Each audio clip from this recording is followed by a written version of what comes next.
Donc dans ce nouveau chapitre qui s'intitule Équation, résolution de problèmes, nous allons voir dans le premier paragraphe ce qu'est une équation du premier degré à une inconnue.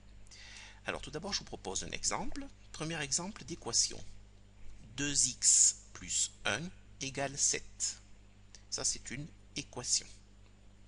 Second exemple. 3x moins 1 égale 7x plus 3. Vous avez ici devant les yeux deux équations du premier degré à une inconnue. Nous allons revenir sur la notion de premier degré et sur la notion d'une inconnue. Tout d'abord, une équation à une inconnue, qu'est-ce que c'est? C'est une équation, donc c'est une égalité. Vous avez ici, regardez, le signe égal, ici et là. Donc, une équation à une inconnue, c'est une égalité qui contient une inconnue. Alors c'est quoi une inconnue? C'est un nombre dont on ne connaît pas la valeur et qui est représenté dans notre égalité par une lettre. Alors souvent on utilisera la lettre x. Dans la première équation, 2x plus 1 égale 7. Le nombre que l'on ne connaît pas, c'est le nombre x ici. C'est notre inconnu. Même chose ici, 3x moins 1 égale 7x plus 3.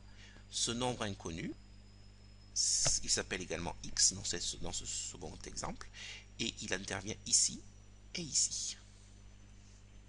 Donc une équation à une inconnue est une égalité, donc je complète ma définition, qui contient une inconnue.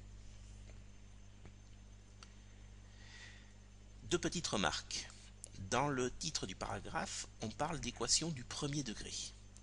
Eh bien, une équation du premier degré, par définition, c'est une équation en x. Alors qu'est-ce que ça veut dire? C'est un petit peu compliqué en fait. Enfin, la phrase est un petit peu compliquée, mais la définition est assez simple. Une équation en x, c'est une équation qui contient un terme x. Ben, ici et là, vous avez des équations du premier degré, parce que vous avez des termes en x.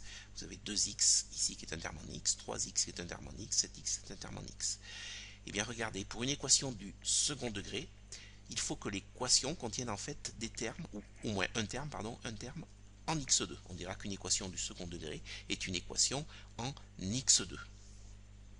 Dans cette première équation, je n'ai pas de terme en x2, donc ce n'est pas une équation du second degré. J'ai un terme en x, donc c'est une équation du premier degré.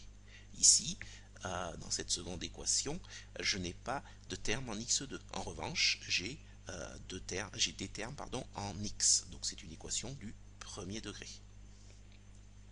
Alors, travaillons sur quelques exemples. Si je vous donne l'équation 4 moins x2 égale 12. Alors, je dis souvent x2, on peut dire également x au carré.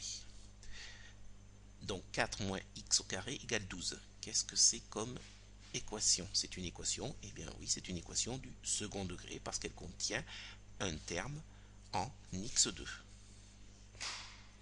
Second exemple, 2x2 égale 3x moins 1.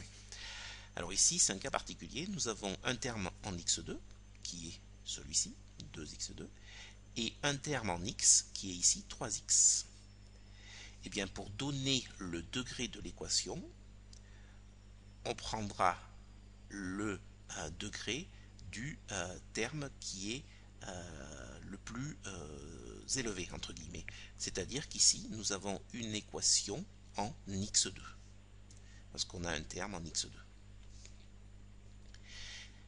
Et enfin, x égale 3 moins 4x, c'est une équation où on a des termes en x, donc c'est une équation du premier degré.